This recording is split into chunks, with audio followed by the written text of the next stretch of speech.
Welcome, everybody. I love you all, but you're wrong.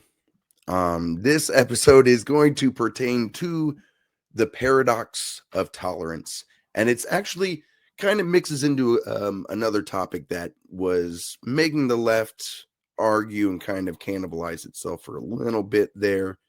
Let me throw up this headline. An opinion piece from the New York Times a couple months back. Is it time to stop snubbing your right wing family? This is what, July? Just an indicator of how late to the game I'm going to be on some of these things. But I've been gestating on not just this question of is it time to stop snubbing right wing family members or friends, but also what it is that's even motivating that to begin with. Because I feel like it's not at all addressed. Let me even get this headline off there because it's not going to be important for us. That piece really doesn't address at all what it is that's causing the left to kind of partition itself off from the public conversation at large. And that is the paradox of tolerance. You might already be familiar with it. In fact, you might have clicked this video kind of assuming, judging from the title and, the fact that I'm trying to be a bit provocative when I showed up in your feed at all, that I'm about to go on some diatribe of enlightened centrism and tell all you lefties how it's your fault that we're in the situation that we're in. And let me assure you right off the gate that you and I will, in all likelihood, agree on the principles of the paradox of intolerance. That I see it as a degree of how we practice that paradox, how it is it actually plays out in real life, that I most often have disagreements with folks on my side of on the left side of the aisle. I also want to address it's about a bazillion times easier for me to say this. Obviously, it isn't lost on me at all that my privileged ass is going to come to these conclusions a lot quicker, a lot easier, and it will quite literally be less of a hill for me to climb to reach out to these people because my very existence isn't politicized to the level that it is for a whole lot of other people. But if you do give me the opportunity, please, dear listener, I'm going to explain to you how the tactic change that I'm espousing is not coming to you from like some white savior. It is from great civil leaders of the past that I am bringing the argument of we need to practice the paradox of intolerance in a different way than we have. But before we get into all of that, we have to kind of table set for anyone who doesn't know or just wouldn't be familiar with the paradox of intolerance. And I apologize for my voice. This is my first time trying a solo thing. So I'm going to link to the channel I run with my MAGA brother. It's so much easier to do this when you have someone else filling in a little bit of silence, I'll tell you that. So the phrase of paradox of tolerance was coined by philosopher Karl Popper. This is in The Open Society and Its Enemies, 1945. In order to maintain a tolerant society, the society must be intolerant of intolerance. Makes sense to me. And a common anecdote used to illustrate this a lot of times on the left is the idea of tending bar and a Nazi comes into your bar. You have a Nazi patron and they seem nice at first. They're not really making any waves. So the bartender gives him a beer. Eventually, though, he calls his other Nazi friends. They all show up. It is much harder now to deal with this problem in your bar because you have 10 Nazis as opposed to the one who wasn't really making any waves. This is often used to illustrate you have to kick the Nazis out of your bar if you want a good bar, if you want a productive society, is how the analogy is playing out. So far, I'm with it. You're meeting intolerance with intolerance, but it's in the instance of this bar, right, which is a privately held institution. Someone owns that bar, unlike a society where no one individual owns the establishment or can tend to the bar. It is upon all of us collectively in society to tend bars, so to speak. So pretty quickly, we're met with a bit of a problem, right? This lesson of, hey, keep your bar free of Nazis. That's well and good. It's about as useful as telling someone the best way to get rust out of a cast iron skillet is to not let it get rust in the first place, right? Like that would be great if we could just go back in time and erase some of the actions that happened in the past. There's no changing. There are Nazis in the bar. There's rust on your cast iron skillet. And simply giving me some anecdote on a different way to view the problem, it doesn't translate to any kind of actionable response. Instead, the only thing you can do with that advice is simply cut out, shun, cancel, or otherwise ignore opinions that you disagree with. Because again, unlike the Nazi bar, that hypothetical situation, there is no benevolent bartender, right? There's no one that's ensuring all of our safety in this bar. There's no owner for a society at large. So instead, we self-police, right? We use societal contracts is generally how we would tend bar. And we've tried different ways of impacting people's social contracts, things like debanking, um, deplatforming, or banning them from different social media. But for many on the left, they've taken that analogy to a literal conclusion instead of any kind of analytical one of understanding what philosophy you would draw from this analogy.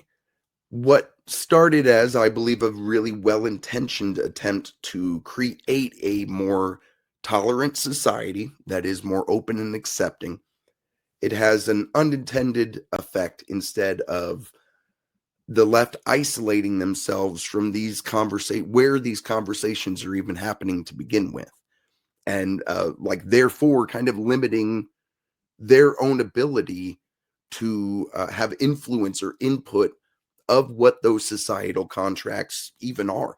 They've put themselves into a shrinking corner of the bar, is how they've allowed that intolerance to grow anywhere outside of this sitcom like line that they've drawn in chalk down the middle of the bar.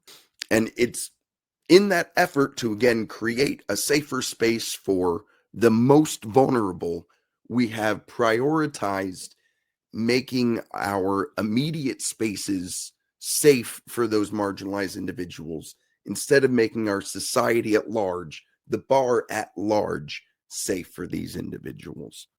So without a benevolent bartender, and if the left is kind of retreating from where those conversations happen, it becomes apparent that if your intolerance, if the form that your intolerance takes is shunning, naming, shaming, and then moving away from someone, interacting with someone, you're not going to get anywhere.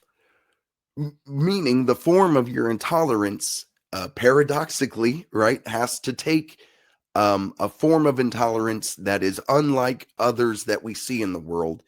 That intolerance must be the form of radical empathy and understanding. I should mention again, I got to touch on again that privilege I mentioned early on.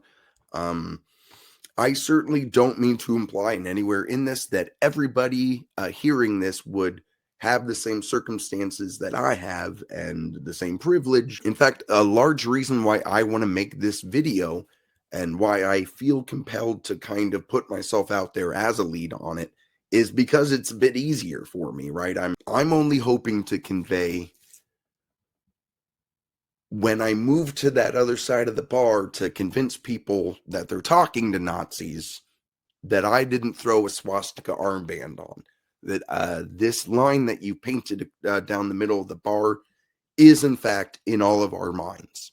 And we need to, line or not, get people to agree with what we think and not isolate ourselves from the conversation at large. I know I can already hear right now, Phil, you're normalizing fascism.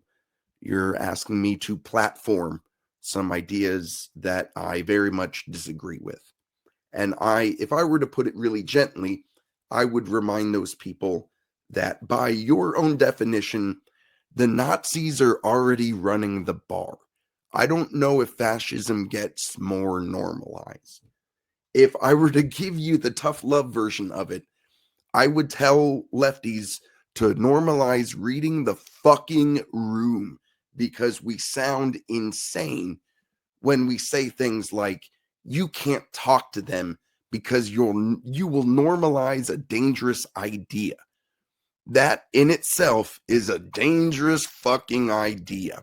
And you have dug your head into the sand as opposed to actually engage on these issues that people do.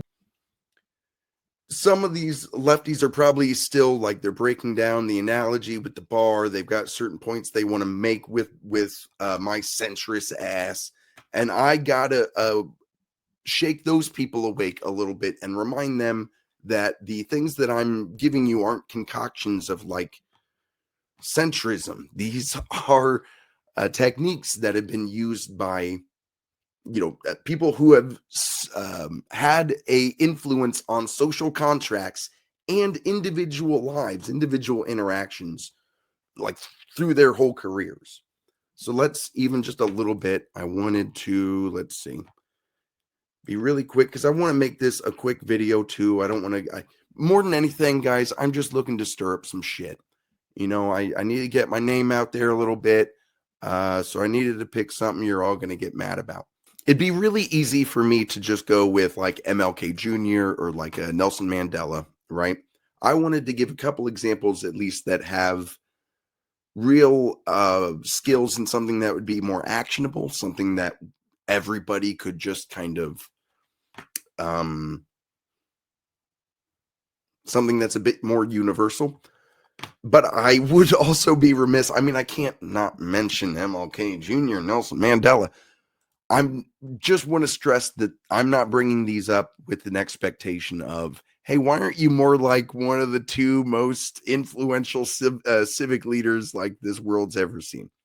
But I gotta at least a little bit highlight some of their dishes. I'm trying to present from Chrome while recording in StreamYard on Firefox because Chrome didn't like my camera. So it's kind of a mess here. Let me see if I can add this the way I want to. Boom. So this is MLK 1 year before he was assassinated, actually. MLK Jr. gave a speech. It's Beyond Vietnam is the name. Yeah, A Time to Break Silence. And it's kind of, he's setting his sights on bringing his movement worldwide. And in that kind of context, he's drawing a lot of focus on the atrocities that the U.S. military's done in Vietnam, right? So, like, this awful thing of humanizing the Viet Cong is really what he's doing here. But there's one particular quote. Let me see. Actually, and I might highlight. I'm going to leave all this stuff in the links too. But like he's talking, just for an example, surely we must understand their feelings, even if we do not condone their actions. Surely we must see that the men we supported pressed them to their violence. Surely we must see that our own computerized plans of destructions simply dwarf their greatest acts, which I'm sure does not remind you at all of any kind of conflicts that are going on right now in the world. But this is the really pertinent quote. I'm going to play the clip of the speech and go back to it here so we can kind of read along.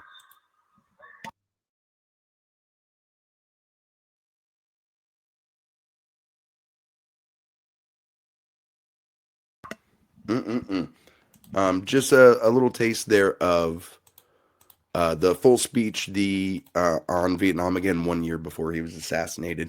If I wanted to put on my tinfoil hat, this is where I talk about how U.S. intel and local authorities, Alabama authorities, all work together to assassinate MLK Jr. Look it all up. There are files that just came out about it from the Trump admin, but that's all getting pretty far off course. Just a good example, though, of a time MLK Jr. kind of highlighted for us, hey, our oppressors are often victims themselves. It's important to understand what it is that's bringing them to this point in time, what their point of view would be.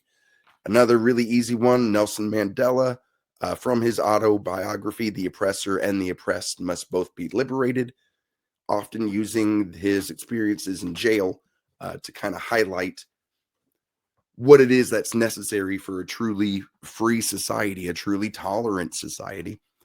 And we have here, a man who takes away another man's freedom is a prisoner of hatred. He is locked behind the bars of prejudice and narrow-mindedness. I am not truly free if I am taking away someone else's freedoms, just as surely as I am not free when my freedom is taken from me. The oppressed and the oppressor alike are robbed of their humanity. Chef kiss from Nelson Mandela. Have you guys heard of this guy? This Nelson Mandela dude is smart. But again, I wanted to actually bring more actionable examples. So let's see here. So let us go to, there it is. Daryl Davis is a great example who comes to mind anytime I think about this, approaching the paradox of tolerance. He's a anyone who's not familiar, black musician who's always, his whole life, been kind of confused by the idea that how can someone hate me when they haven't even met me, in really kind of an earnest way. That kind of motivated him early on to have conversations with extremists, right? So he's convinced, I mean, it's dozens of Klansmen, I could look it up, but dozens of KKK members to leave the Klan and literally leave behind a life of hatred. Do I expect you all to find a KKK, your local KKK member, and become buddies with them? No. But is it a good illustration of why it is easier for us to talk to our friends and family members that we've been snubbing than we might like to admit? Yes. Yeah, it's a very good example of that. Let's just get a little taste. Let's get a little bit of, is it being, now, if you can't talk to the people who are already giving you Christmas cards and gifts, if you can't, and again, this isn't for everybody. I know absolutely that there are certain circumstances. Again, the more politicized your very existence is. What happened to my layout? My special layout. What happened? Where you at? Come back. Oh, there you are. Again, especially when you are amongst those in the most marginalized, where your very existence is politicized, it is not incumbent upon all of us to have this attitude. Simply a level of understanding when those of us who are attempting to off ramp some of these neo-Nazi lights, or whatever you want to call them, people who are playing footsie with fascism, the more we can off ramp them before we get to violence, if that's where we fucking get to, the better. And if we can actually have that work go towards building a functioning fucking society instead of being at each other's throats, all the fucking better. I'm on board for it. Another example would be Dia Khan. Dia Khan is a journalist from Britain. I'm trying to remember, I think she's of like Pakistani descent, or she might have actually been of first generation in UK. But she's a UK journalist who, I believe it was 2017, she was getting a lot of online harassment through like 2015, 2016, and had reached out to the people who were actually harassing her and helped them to understand, like literally for some of these people, she was the first Muslim they had ever met, helped them to understand that she wasn't what people had portrayed Muslims to be. But a great quote from her too, because it's a lot of her stuff is written rather than, there's a good documentary 2017, it's like white right, hanging out with the extreme. I'm gonna put all that in the show notes. But as far as a quick little sum up, violence, not speech, is the real act of provocation. Speech, not violence, is how we will bridge the divides between us. Again, chef kisses all around, because we need more examples of people who are not only comfortable speaking to the other side, but have actually impacted change on an individual level. I think it's something that has led to the feeling of powerlessness that so many of us experience in this climate, is feeling like we can't control everything. And of course we can't, but we can control individually how we treat each other. Understanding how that is always in our control, how we treat each other as human beings, is the only way we get out of this without bloodshed. Some of you are happy with bloodshed.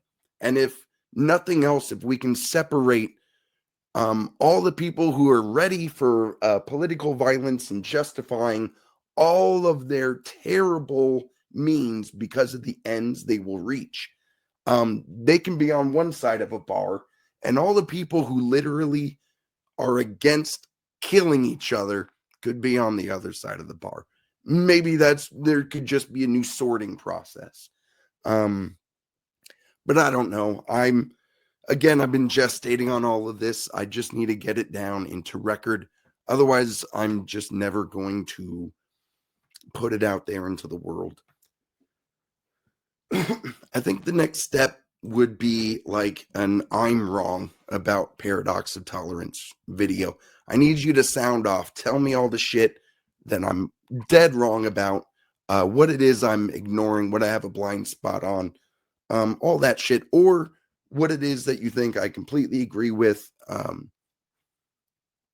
or just share it. Or you know what? The first step that you could take is, if you have someone in your life that you stop talking to because of politics, just text or message them, I miss you and I love you. And hopefully, maybe they've seen the same video. They were thinking about just texting, I miss you and I love you to you too. And they get it and they're like, oh, but they saw the video.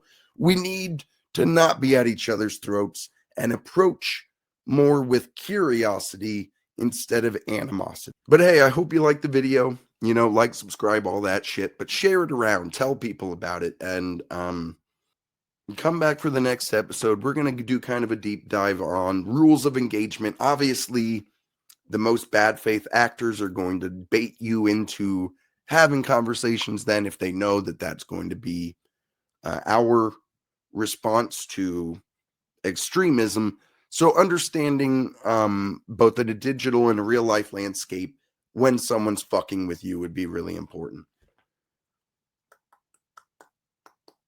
Oh, and just the idea of platforming and normalizing. I think we're going to mix that into the rules of engagement. Because again, I'm not so blind as to not see how it is lifting up a voice who barely has any following can be much more destructive than simply ignoring it and bypassing it. So it isn't a philosophy that needs to be followed in whole, in toto. But I don't know. Yeah, I'm wrong. We're all wrong. So please tell me how I'm wrong, and get back to me in the comments or whatever. Or maybe I'll have like a Gmail in the show notes or some shit. And show notes, watch all the videos that I'm going to put in there, read all the shits. Read more. I need to just stop or I'm going to keep. Bye.